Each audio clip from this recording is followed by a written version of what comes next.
Cinema awards లో temper మూవీలో నటనకు గాను జూనియర్ ఎన్టీఆర్ కు బెస్ట్ యాక్టర్ పురస్కారం లభించింది. పోటీ గట్టిగానే ఉన్నా తన టాలెంట్ తో అవార్డు గెలుచుకున్నాడు ఎన్టీఆర్. ఇది ఖచ్చితంగా ఫ్యాన్స్ కు సంతోషాన్ని ఇచ్చే విషయమే. అయినా ఓ విషయంలో మాత్రం టెంపర్ డైరెక్టర్ మాత్రం బాగా హట్ అయినట్లు తెలుస్తోంది. తను తీసిన ఓ సినిమాకు గాను హీరోకి అవార్డు వస్తే ఆ దర్శకుడు సంతోషించాల్సిన విషయమే. ఇది పూరి ఎఫెక్ట్ కారణంగానే అని ఎన్టీఆర్ చెప్పాడు. అయితే జూనియర్ చెప్పిన మ్యాటర్లో ఒక మెలిక ఉంది. తన సొంత కథ కాకపోయినా వేరొకరి కథను పూరి ఓన్ చేసుకున్న విధానం అదర్స్, అందుకే నాకు ఉత్తమ నటుడి అవార్డు దక్కింది అన్నాడు జూనియర్ ఎన్టీఆర్. ఇక్కడ అసలు విషయం అదే.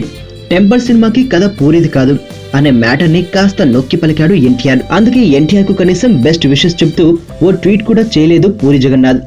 పైగా తనకు కూడా బెస్ట్ డైలాగ్ రైటర్ గా టెంపర్ సినిమాకి అవార్డు వచ్చినా ఈ విషయంపై కూడా స్పందించలేదు పూరి.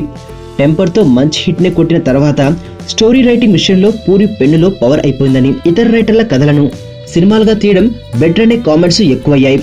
ఇప్పుడు ఎన్టీఆర్ చేసిన కామెంట్స్ ఇందుకు అనుగుణంగా ఉండటమే పూరి సైలెన్స్ కి కారణమన్నది కొందరి వెర్షన్. ఫస్ట్ టైం చూస్తానురా ఇలాంటి అమ్మాయిని. మనసుకు మనసు, జాలికి జాలి. ఏజ్కి ఏజ్.